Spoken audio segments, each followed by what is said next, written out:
Emily Parker was the heart of her small suburban town, a place where the streets were lined with maple trees, and the air always seemed to carry the scent of fresh-cut grass. In this close-knit community, everyone knew your name, and a friendly wave or a warm hello was never far away.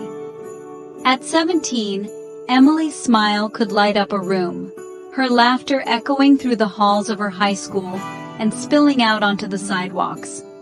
Her kindness was legendary. She never hesitated to help a neighbor carry groceries or offer a comforting hug to a friend in need. The community was so close that doors were left unlocked, neighbors felt like extended family, and children played outside until the sun dipped below the horizon. Emily spent her afternoons volunteering at the local animal shelter, caring for stray kittens and walking dogs, and she tutored younger kids who looked up to her as a role model. She dreamed of becoming a veterinarian, poring over books about animals and practicing her skills with her own dog, Buddy.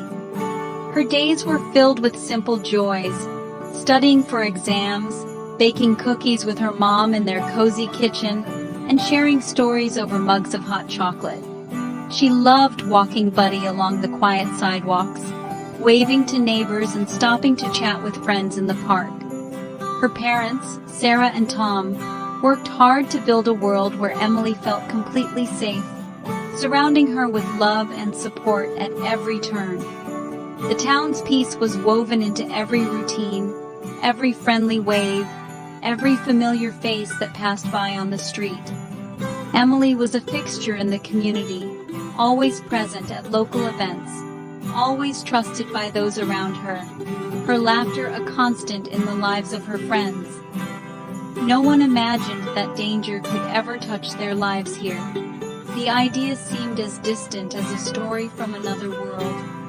The thought of something bad happening felt like pure fiction, a plot reserved for movies or books, never for their own peaceful town. Emily's world was ordinary in the best possible way, predictable, safe, and overflowing with love and laughter.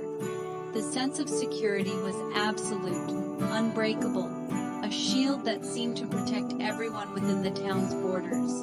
Emily believed in the goodness of people, because her world had shown her nothing but kindness, trust, and community. But sometimes, even the safest places can hide shadows. The illusion of safety was about to be shattered, and the town would soon learn that darkness can find its way in, even where it's least expected. No one could have foreseen how quickly everything would change, or how their picture-perfect world would be turned upside down in an instant. It was a typical Tuesday evening. Emily finished dinner, chatted with her parents, and took Buddy for his nightly walk. She promised to be back soon, her voice light and cheerful.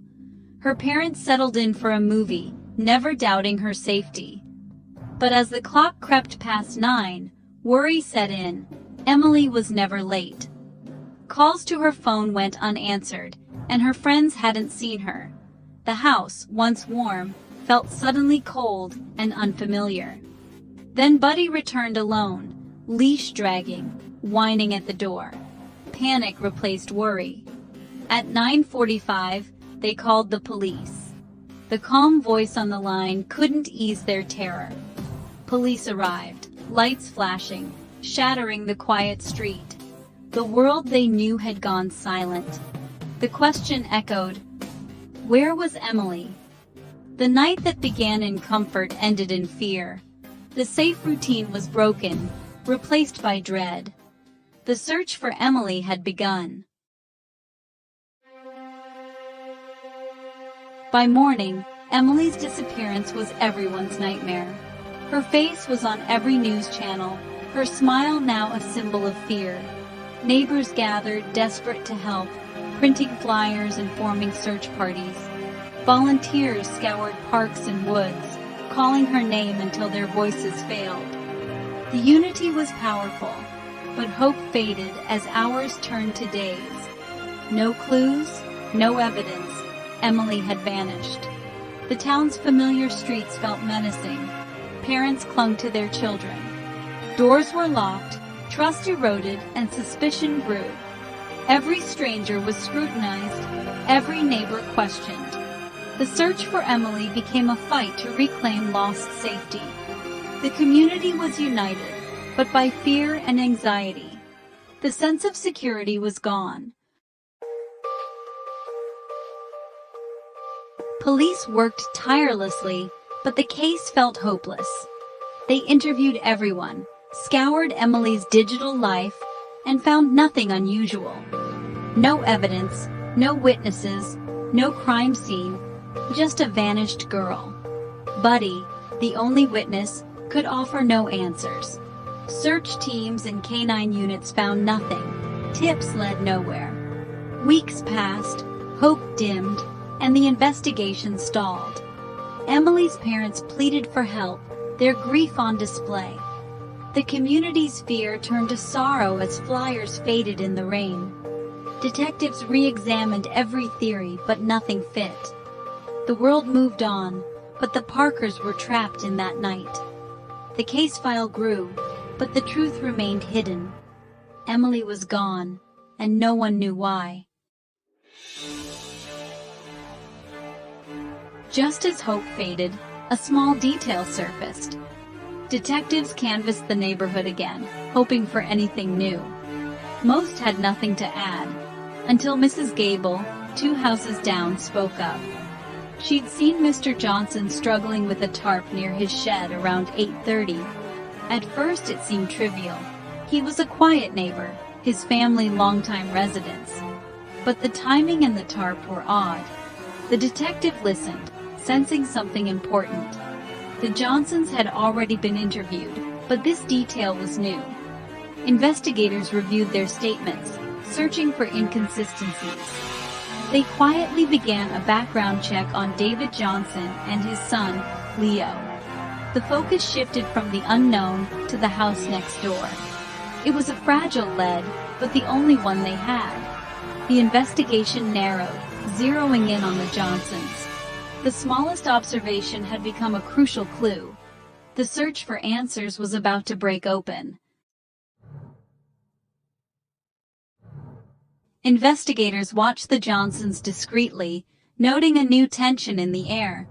The once quiet street now felt charged with suspicion, every movement behind the curtains drawing their attention.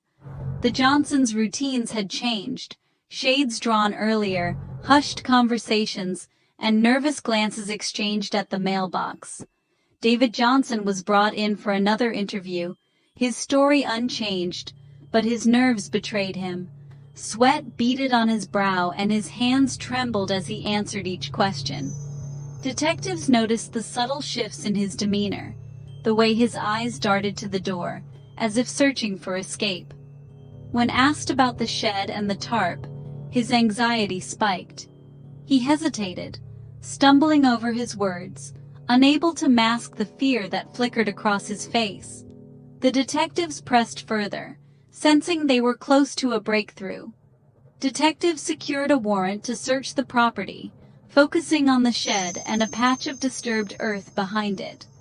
The neighbors watched from behind their curtains, whispers spreading as police crossed the lawn with purpose.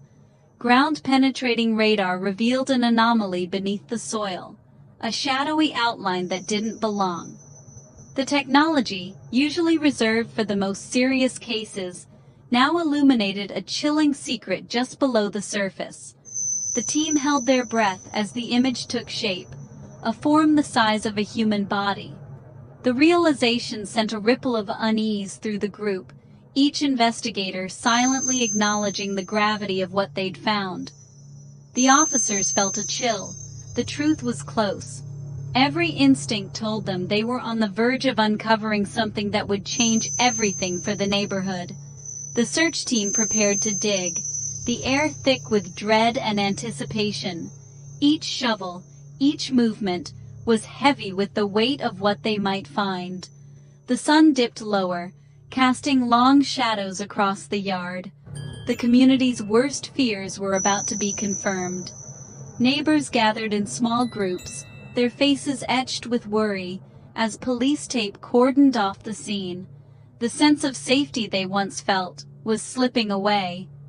The answer had been hidden in plain sight, just feet from Emily's home. For weeks, the truth had lain beneath the surface, undisturbed and unsuspected, while life continued above. The investigation's focus had paid off. Every late night, every hunch, every piece of evidence had led to this moment of revelation. The ground was about to give up its secret. With each scoop of earth, the past was being unearthed, and the truth was clawing its way to the surface. The illusion of safety was about to be destroyed forever. The neighborhood would never be the same, the memory of this day etched into every resident's mind. The truth was closer than anyone imagined, hidden beneath the very ground they walked on, waiting to be revealed.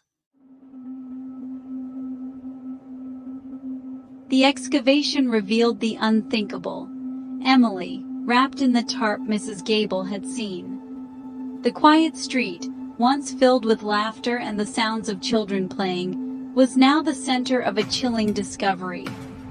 Police and forensic teams worked tirelessly, their faces grim as they unearthed the evidence that would shatter the neighborhood's sense of safety forever. The search was over, but the nightmare had only just begun. Emily's family, who had clung to hope for days, now faced a grief deeper than words. The community too was left reeling, struggling to comprehend how such darkness could exist so close to home. Emily hadn't been taken by a stranger lurking in the shadows, but by someone she knew and trusted. The realization sent shockwaves through the neighborhood, leaving everyone questioning how well they truly knew those around them. David Johnson's composure crumbled under the weight of the truth, but it was his son, Leo, who finally broke the silence and confessed to the unimaginable. Leo, always quiet and withdrawn, revealed a secret obsession with Emily that he had hidden from everyone, even his own family. He had lived in the shadows, his true feelings masked by a shy exterior. For months, he watched her from afar, misreading her kindness for something more. In his mind, a fantasy grew, blurring the line between reality and obsession. On that fateful night, Leo gathered the courage to confess his feelings. But when Emily gently rejected him, his world collapsed. Overwhelmed by emotion, he snapped in a moment of uncontrollable rage. In the aftermath, panic took over. Leo, shocked by his own actions, was paralyzed by guilt and fear, unable to comprehend what he had done. David, discovering the terrible truth, faced an impossible choice. Instead of calling the police, he made a desperate decision to protect his son, choosing to help cover up the crime. He dug the grave in the darkness, while Leo stood by, haunted and silent, the weight of his actions crushing him with every shovelful of earth. Leo's confession was chilling, a fantasy that spiraled into tragedy, leaving a community forever changed. He had no criminal record, no history of violence, nothing to suggest the darkness he carried inside. To everyone else, Leo was just the shy boy next door, blending in at gatherings, barely noticed, never suspected. The real danger had been hidden behind a familiar face, a reminder that evil can sometimes wear the mask of normalcy. The truth was more horrifying than anyone could have imagined, leaving the neighborhood forever scarred by the events that unfolded. The monster wasn't a stranger lurking in the dark. It was the neighbor's son, living quietly among them all along. The news devastated the town. Grief and betrayal swept through the community. The Johnsons had been trusted neighbors, now revealed as deceivers. For Emily's parents, the loss was unbearable. Their daughter taken by someone so close. The home that was once safe now stood beside horror. The town's sense of security was shattered, replaced by suspicion and fear. Parents questioned every friendship, every neighborly gesture. The story of Emily Parker became a cautionary tale. Evil, they learned, can wear a familiar face. The community's heart was broken, its innocence lost. Healing would be slow, the scars permanent. In their grief, Sarah and Tom Parker chose purpose. They founded the Emily's Light Foundation to raise awareness about personal safety and obsessive behavior. Their message: look closer, even at those you trust. The foundation educated communities on recognizing unhealthy fixations and boundary-crossing behaviors.